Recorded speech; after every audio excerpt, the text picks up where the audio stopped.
namaku Sari, dan aku baru saja merayakan ulang tahunku yang ke-28 tahun. Hidupku selalu terasa seperti film hitam putih yang tak pernah berwarna. Tidak ada orang tua, tidak ada keluarga dekat, hanya kenangan masa kecil di Surabaya bersama Om Hendra yang merawatku seperti ayah kandung. Tapi ketika aku dewasa, jalan kami berpisah karena pernikahan pertamaku. Saat itu aku masih sangat muda dan polos, jatuh cinta pada seorang pria bernama Dimas. Rasanya seperti menemukan takdir hidupku. Bagaimana bisa tidak percaya pada dongeng ketika seseorang memperlakukanmu seperti ratu? Dimas adalah segalanya bagiku, cahaya dalam kegelapan, pelindung dalam badai kehidupan. Aku yang masih naif melihatnya sebagai sandaran hidupku. Cinta kami terasa sempurna.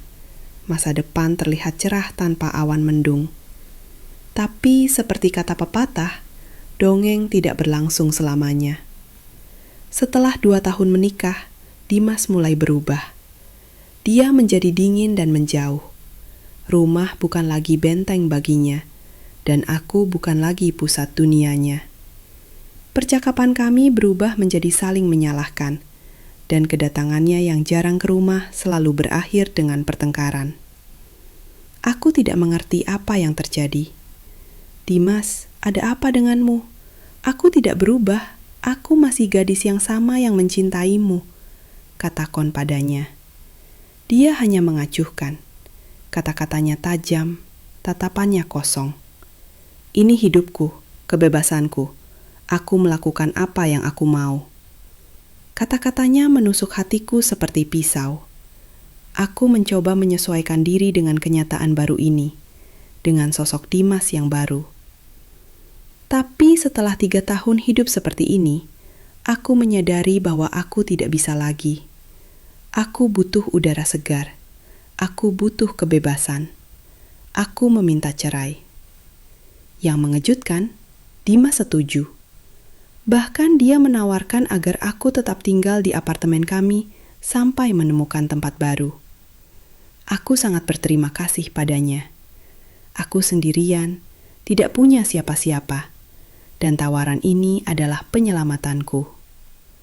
Begitulah aku hidup selama 3 tahun berikutnya di Jakarta. Suatu hari, ketika aku pulang dari supermarket Carrefour di Bilangan Kuningan, tetangga kami Arif menyapaku. Dia adalah teman Dimas. Bukan teman dekat, tapi mereka sering berkomunikasi. Arif adalah pria tinggi tegap dengan mata sewarna kopi hitam yang selalu membuatku tersipu. Dia selalu sopan dan perhatian. Hari itu dia mengenakan kemeja batik lengan pendek yang membuat penampilannya semakin menarik. "Sari, bisa bicara sebentar?" tanyanya. Aku berhenti. Kalau soal Dimas, topik itu sudah ditutup. Kami tidak bersama lagi, jawabku, tidak ingin membuka luka lama. Syukurlah, dia tersenyum. Aku ingin bicara tentang hal lain. Dia meminta nomorku. Tanpa berpikir panjang, aku memberikannya. Kenapa harus disembunyikan? Aku wanita bebas sekarang. Malam itu telepon berdering.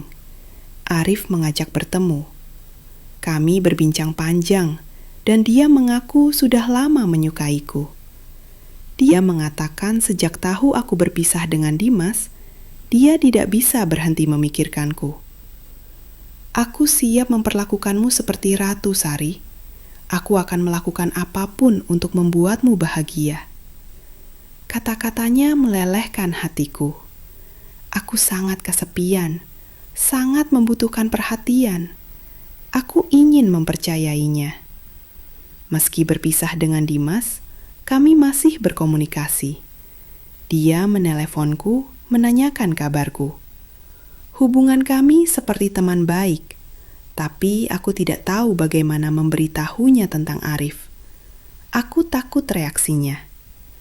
Akhirnya aku memberanikan diri menelepon Dimas dan menceritakan semuanya. Sari, kamu Fafu bebas sekarang. Kalau Arif membuatmu bahagia, Aku tidak akan menghalangi. Dia pria baik, dan aku tahu dia tidak akan menyakitimu. Semoga berhasil.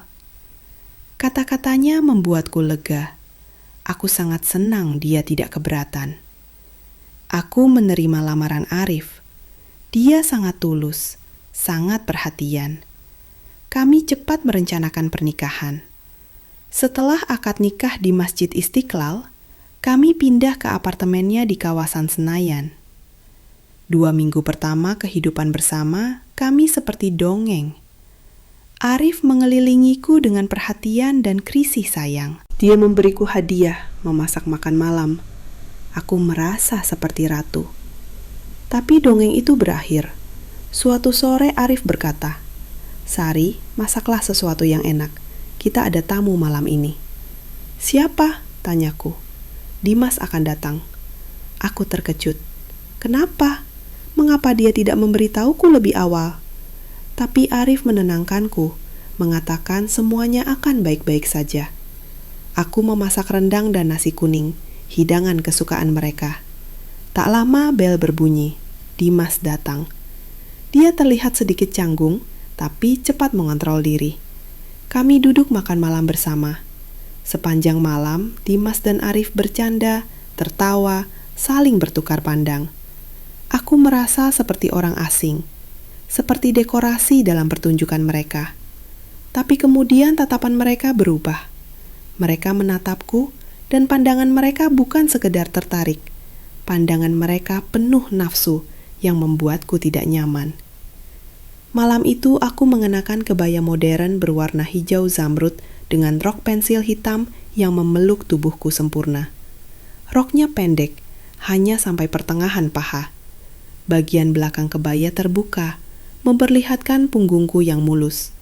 Kakiku yang terlihat panjang dalam sepatu hak tinggi hitam mengkilap. Di leherku, kalung emas tipis dengan liontin berlian kecil, hadiah dari Arif. Aku tidak mengerti apa yang terjadi.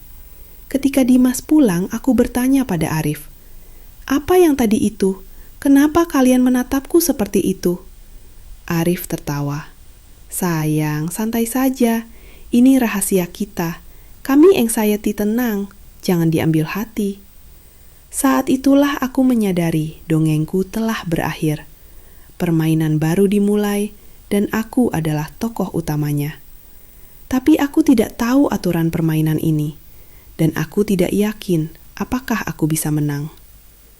Setelah makan malam itu, hidupku berubah total. Aku tidak mengerti apa yang sedang terjadi.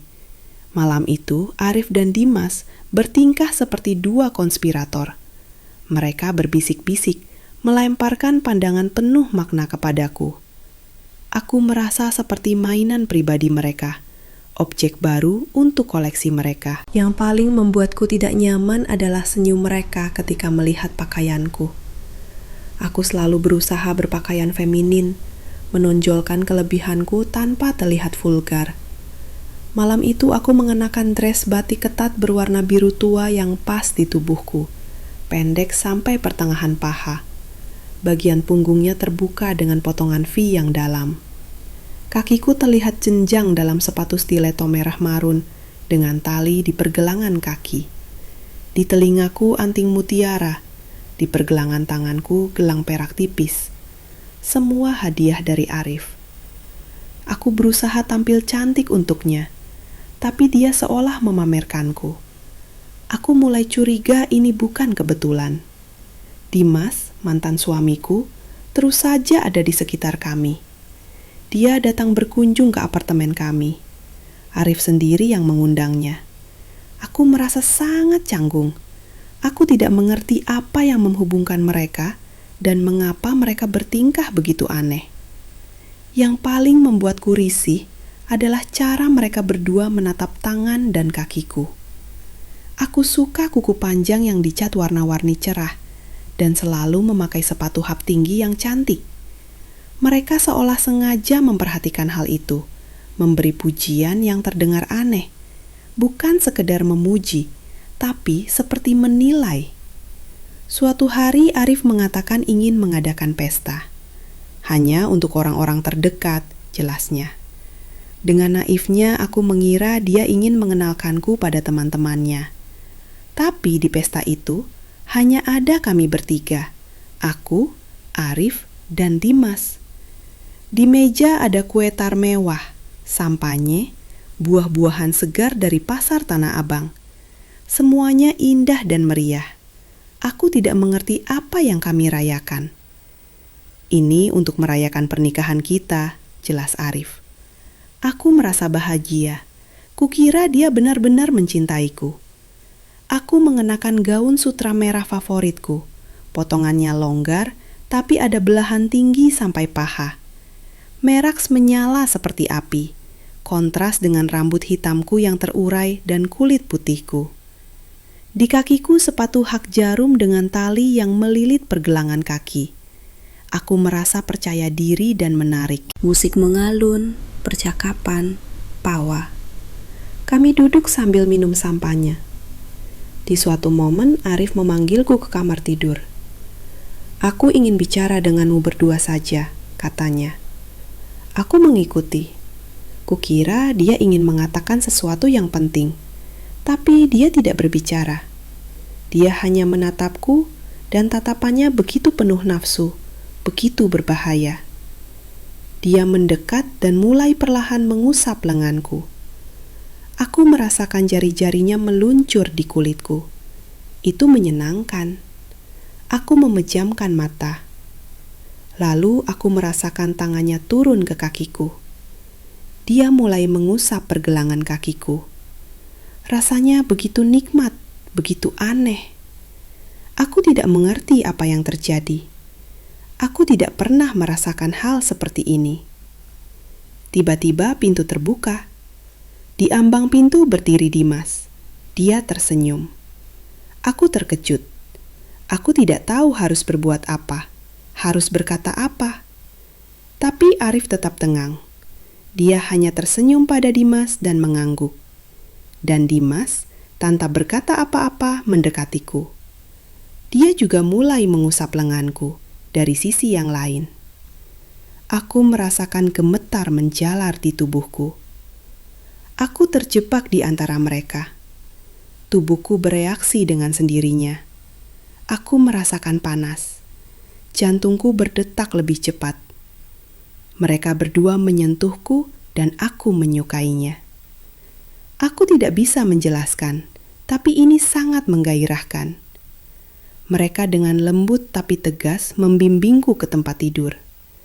Aku merasa kehilangan kontrol atas diriku, atas situasi, tapi aku tidak melawan. Aku seperti terhipnotis. Aku berbaring di tempat tidur, dan mereka berdua berbaring di sampingku. Aku merasakan napas mereka di leherku, sentangwis mereka. Aku merasa diinginkan. Rasanya begitu nikmat, begitu menyenangkan. Mataku terpejam dan aku tidak ingin momen ini berakhir. Aku tidak memikirkan moral, kebenaran, atau apapun. Aku hanya ingin menikmati momen ini. Peristiwa malam itu menjadi wahyu bagiku, mengubah pandanganku tentang diriku dan dunia. Setelah Dimas pergi, aku berbaring di tempat tidur, mencoba memahami apa yang telah terjadi. Arif melihat kebingunganku, memelukku. "Kamu menyukainya?" tanyanya. Aku tidak tahu harus menjawab apa. Perasaanku campur aduk. Di satu sisi aku syok dan malu. Di sisi lain aku merasa sangat nikmat, lebih dari sebelumnya. Aku mengangguk. Arif tersenyum. Ini baru permulaan. Kita akan lebih sering melakukan ini. Dan dia tidak berbohong. Hidup kami berubah menjadi rangkaian pesta bertiga yang tak berujung. Dimas menjadi tamu tetap di rumah kami, dan aku tidak lagi merasa canggung. Bahkan aku mulai menantikan kedatangannya.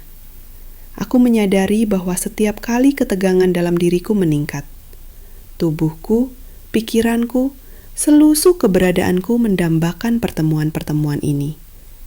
Aku mulai berpakaian berbeda, memilih pakaian yang lebih menarik perhatian mereka. Aku mengubah lemari pakaianku.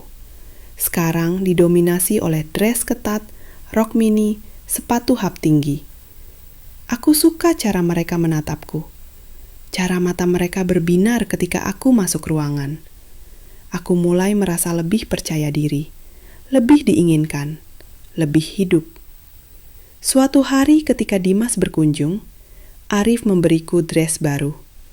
Warnanya burgundi, ketat memeluk tubuh. Bagian belakangnya ada belahan panjang sampai pinggang. Di bawah dress ini tidak ada apa-apa kecuali stoking rendah hitam yang membalut kakiku. Sepatunya stiletto hitam mengkilap dengan hak setinggi 10 cm. Aku merasa sangat sensual dan menarik. Aku merasa menjadi pusat mereka, ratu mereka. Aku milik mereka, dan mereka milikku. Malam itu kami bertiga duduk di ruang tamu apartemen. Dimas dan Arif tertawa dan bercerita, sementara aku duduk di sofa mendengarkan. Aku merasakan pandangan mereka meluncur di tubuhku. Aku merasakan mereka menginginkanku, dan aku menginginkan mereka. Aku mulai perlahan mengusap kakiku sendiri. Pertama yang satu, lalu yang lain. Aku merasakan tatapan mereka semakin lapar. Napas mereka semakin cepat. Aku merasakan tubuhku merespons tatapan mereka. Jantungku berdetak lebih kencang. Darah mengalir ke pipiku. Dimas bangkit dari sofa dan mendekatiku. Dia berlutut dan mulai perlahan mengusap telapak kakiku. Aku memejamkan mata karena kenikmatan. Aku merasakan tangannya meluncur di kakiku. Jari-jarinya menyentuh jari-jariku. Ini luar biasa. Sangat menyenangkan. Aku tidak pernah merasakan hal seperti ini. Lalu dia berdiri dan berkata pada Arif, "Sekarang giliranmu." Dan Arif mendekat. Dia juga berlutut dan mulai mencium telapak kakiku. Aku tidak percaya ini terjadi padaku. Rasanya begitu nikmat, begitu aneh. Aku merasa istimewa, seperti dewi mereka. Aku berhenti memikirkan ini salah, ini dosa. Aku berhenti memikirkan apa kata orang. Aku hanya hidup di momen ini. Aku hanya menikmati apa yang terjadi padaku. Aku milik mereka, dan mereka milikku. Setiap hari aku semakin tenggelam dalam dunia baru yang asing ini. Perasaanku seperti roller coaster, dari malu dan bersalah, hingga euforia dan kebahagiaan mutlak. Aku tidak lagi menganggap ini salah. Bagiku, inilah kehidupan yang sebenarnya, penuh emosi yang intens dan sensasi yang tajam. Aku merasa istimewa karena memiliki dua pria yang mencintaiku, yang menatapku dengan penuh pemujaan. Mereka memanjakanku, memberi hadiah, dan aku mulai terbiasa dengan kehidupan seperti ini. Arif dan Dimas menjadi satu kesatuan bagiku. Aku tidak lagi membedakan siapa suamiku dan siapa mantan suamiku. Mereka berdua adalah milikku. Hari-hariku teratur. Pagi aku mengurus rumah, membersihkan apartemen, berbelanja di Pasar Majestic untuk bahan makanan segar. Sore aku mempersiapkan diri, mandi dengan sabun mawar, menyemprot parfum Chanel yang Arif belikan. Malam Afrif dengunku kedatangan mereka. Mereka datang bersama, membaut makanan enak dari restoran Padang favorit kami, atau voting dari toko impor di Plaza Senayan.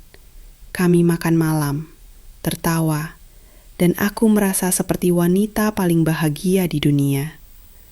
Suatu malam ketika kami bertiga duduk santai, Dimas menceritakan bahwa mereka punya ide untuk mengadakan pesta dalam lingkaran yang lebih luas. Kami ingin mengundang teman-teman, menunjukkan pada mereka betapa indahnya hidup kami, katanya. Aku terkejut. Aku tidak siap orang lain mengetahui tentang kehidupan khusus kami.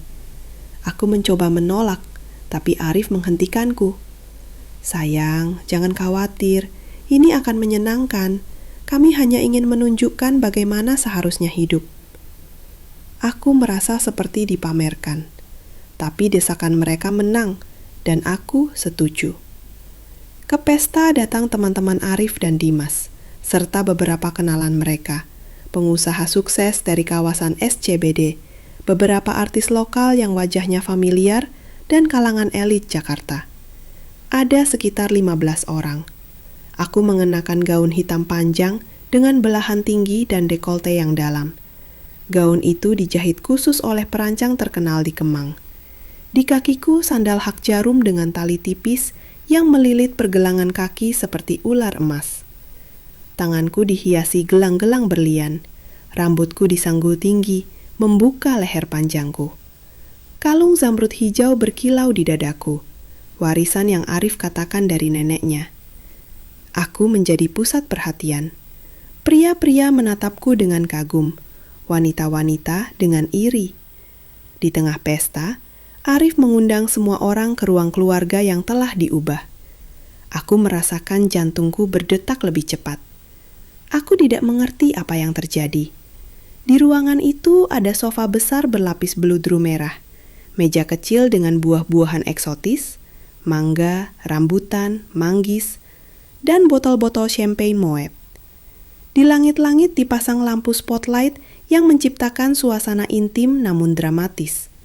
Aroma dupa cendana memenuhi ruangan. Kami ingin menunjukkan ratu kami, kata Arif, menunjuk padaku. Aku syok. Aku tidak mengerti apa yang akan dia lakukan. Aku ingin lari, tapi kakiku tidak bergerak. Aku terjebak. Dimas mendekatiku. Dia berlutut dan mulai perlahan melepas sandalku. Satu, lalu yang lain. Kemudian dia mulai mencium telapak kakiku dengan penuh hormat, seperti ritual suci. Semua yang hadir menatapku dengan napas tertahan. Aku malu, tapi drugang. Aku merasakan tubuhku merespon sentuhannya. Darah mengalir ke pipiku. Ketika Dimas selesai, Arif mendekati. Dia mengambil tanganku dan perlahan membimbingku ke sofa. Aku merasakan tubuhku gemetar karena tegang. Aku merasakan sesuatu yang luar biasa akan terjadi. Aku berbaring di sofa, dikelilingi orang-orang asing di bawah sorot lampu yang menerangi tubuhku.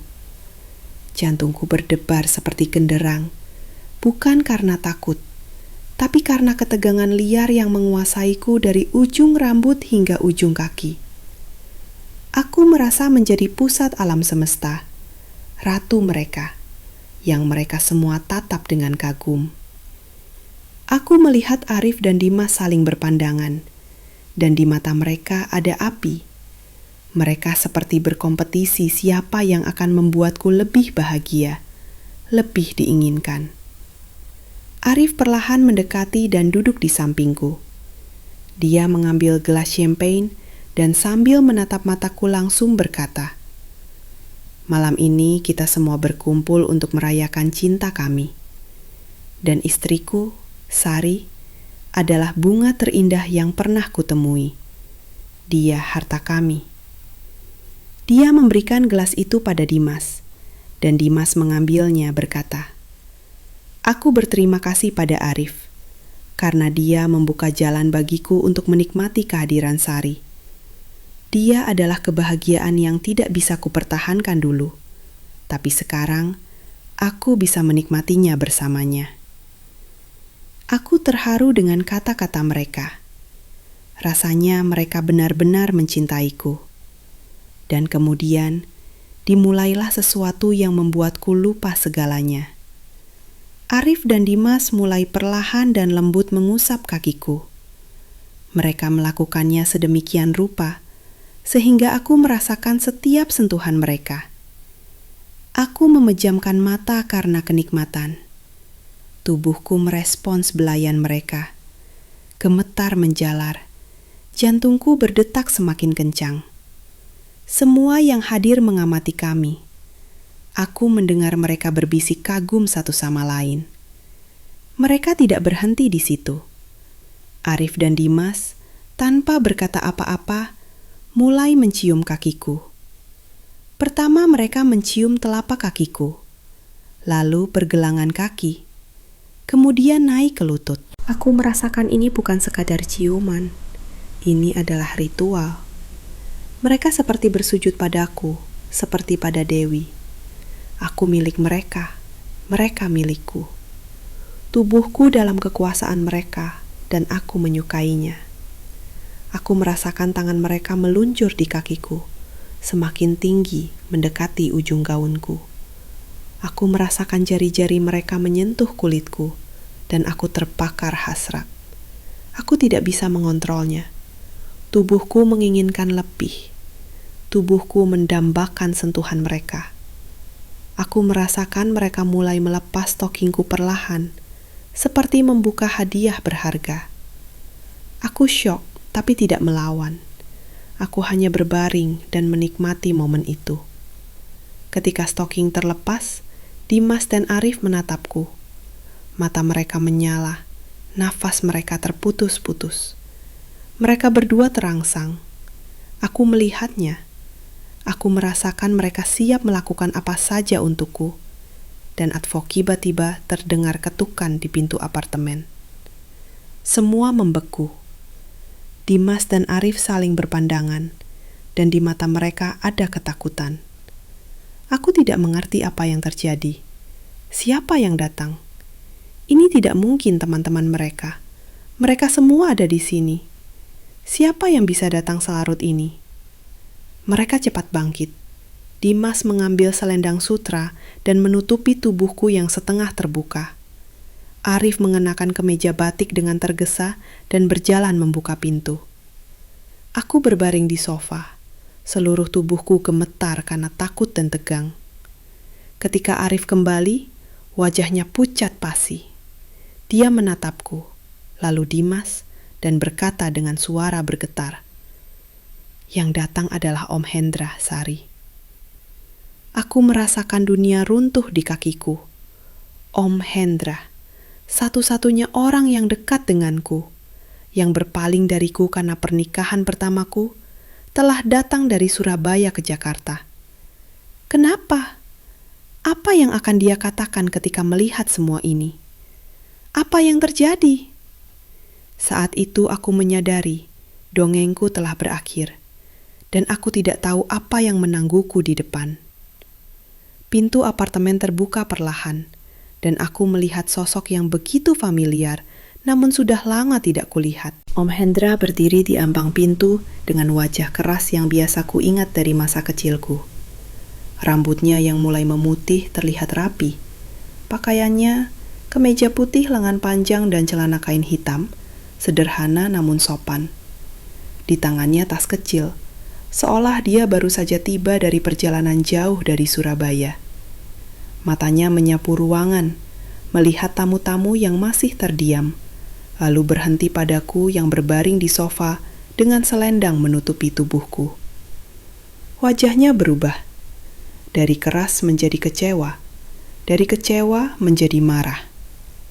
"Keluar, semua orang keluar dari sini, sekarang."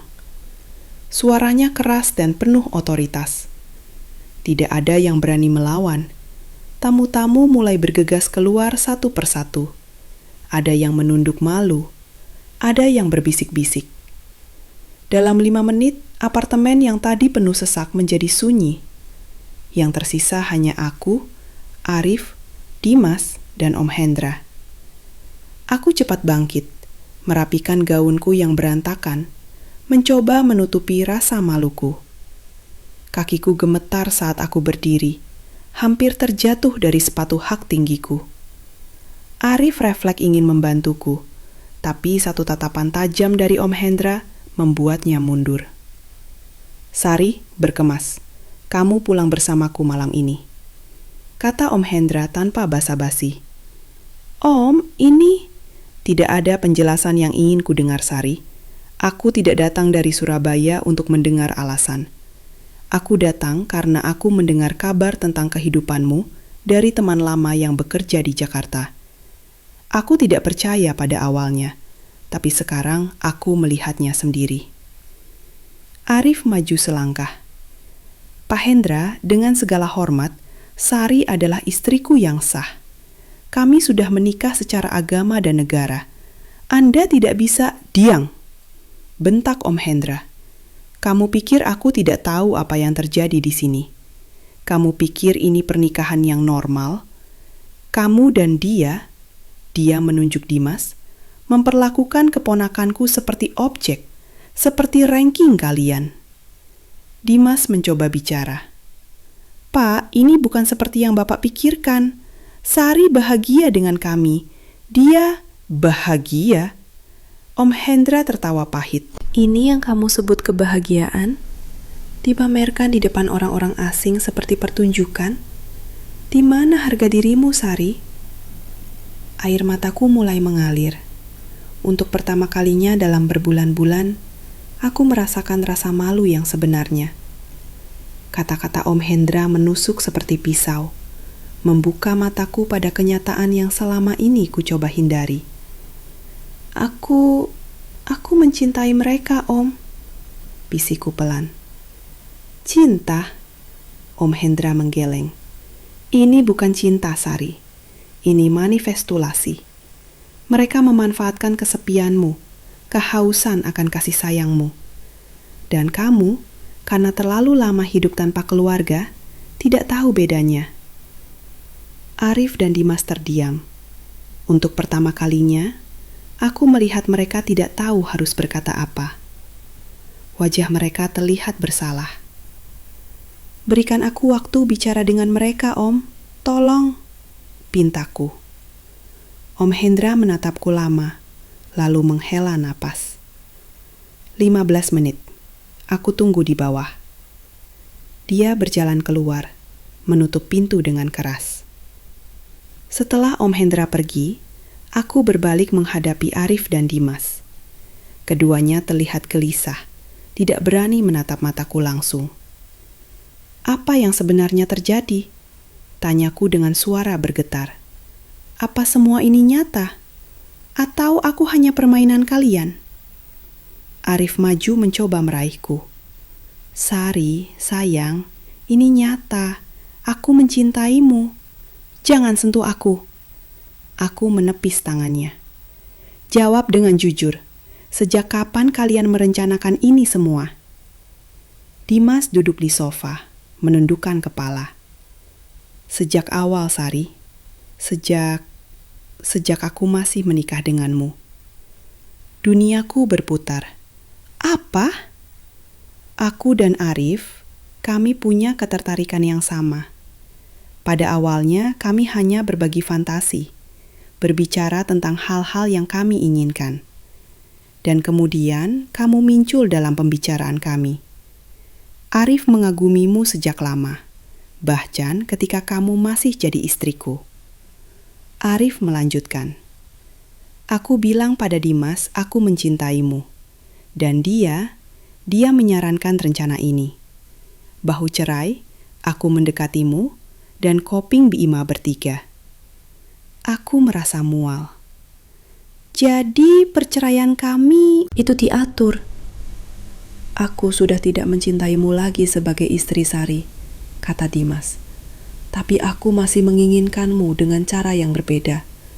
Dan Arif menawarkan solusi yang membuat kami semua bisa mendapatkan apa yang kami inginkan. Dan kalian pikir aku akan baik-baik saja dengan ini?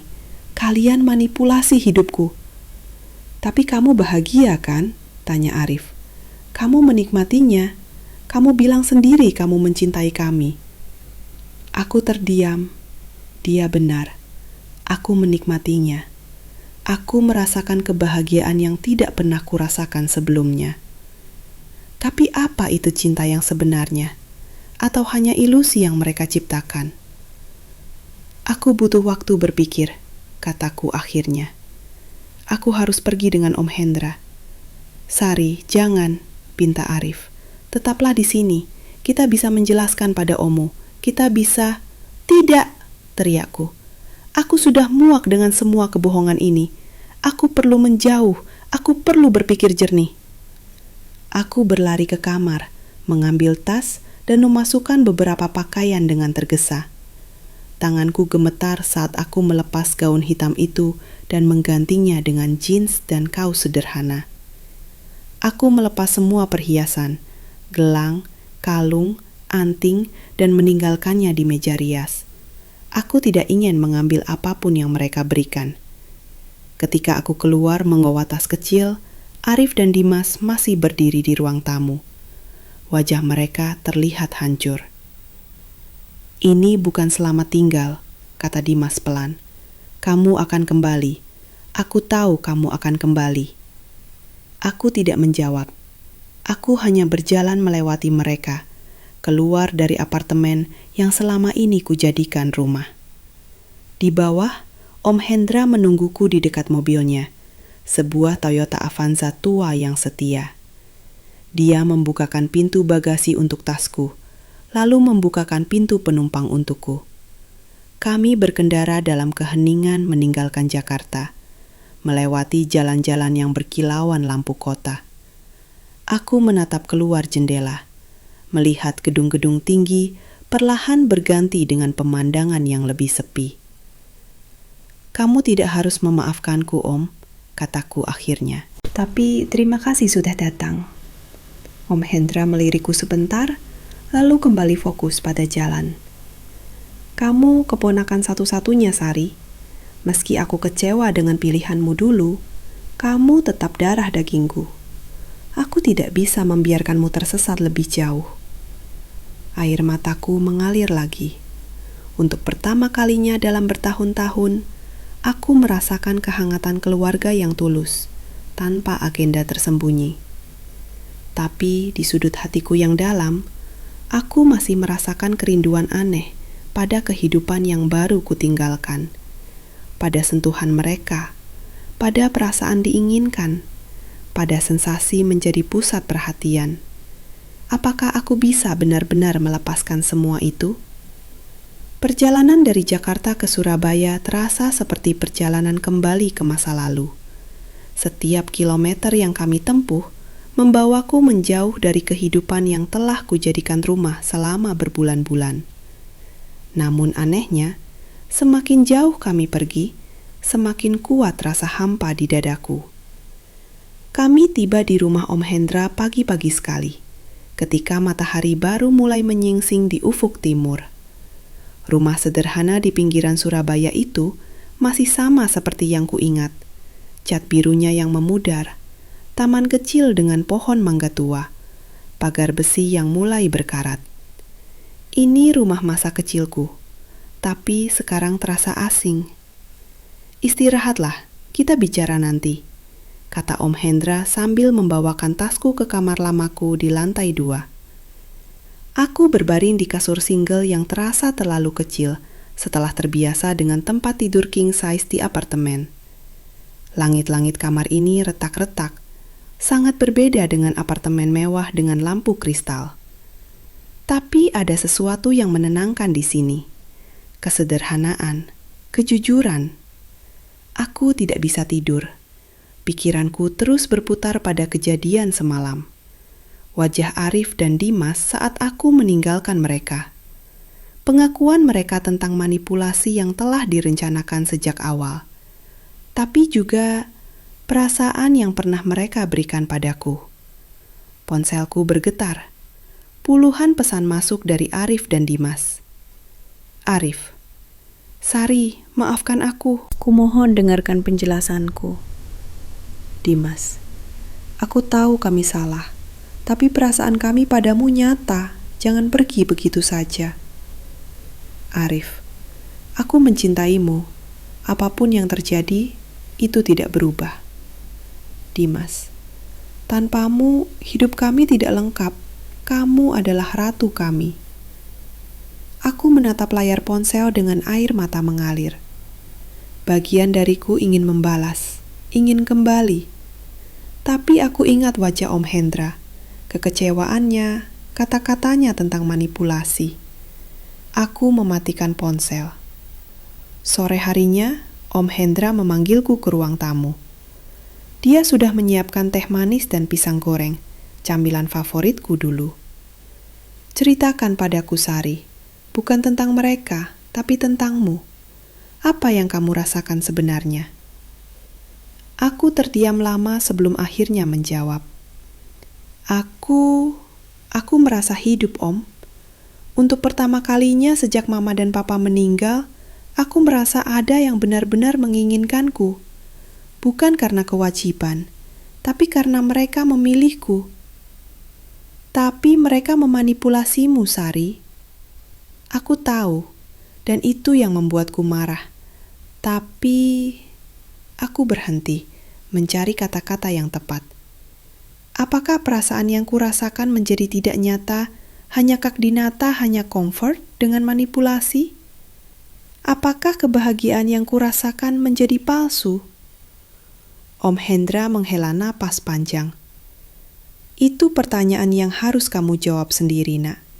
Aku tidak bisa memutuskan untukmu.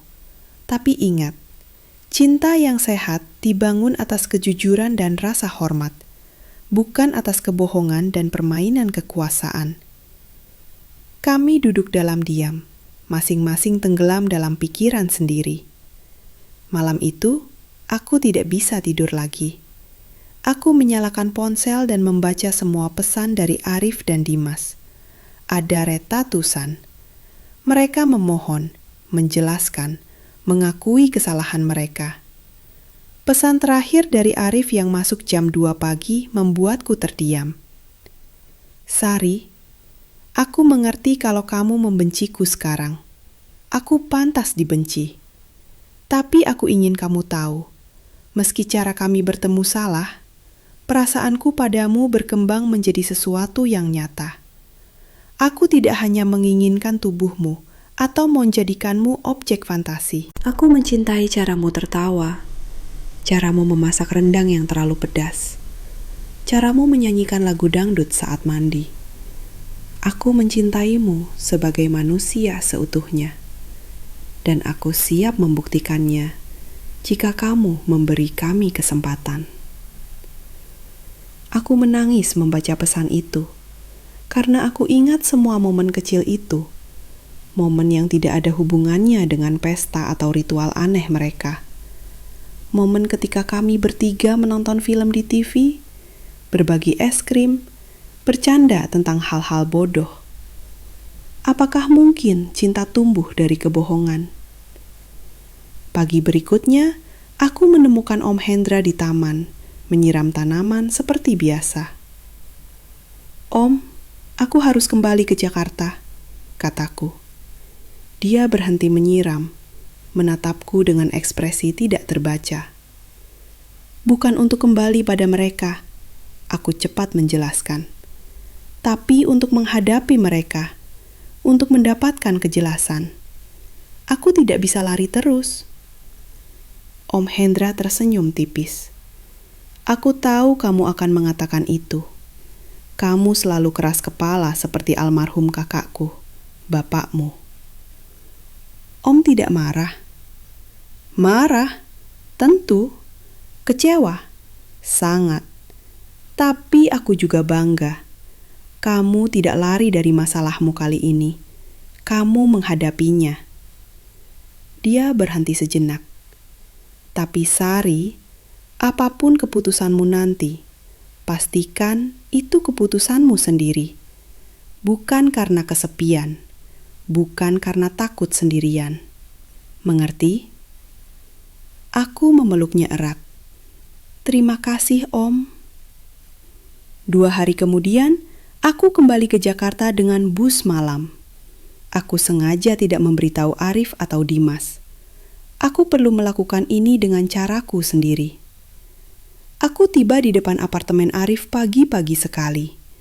Tanganku gemetar saat menekan bel. Tidak ada jawaban. Aku coba lagi. Masih tidak ada jawaban.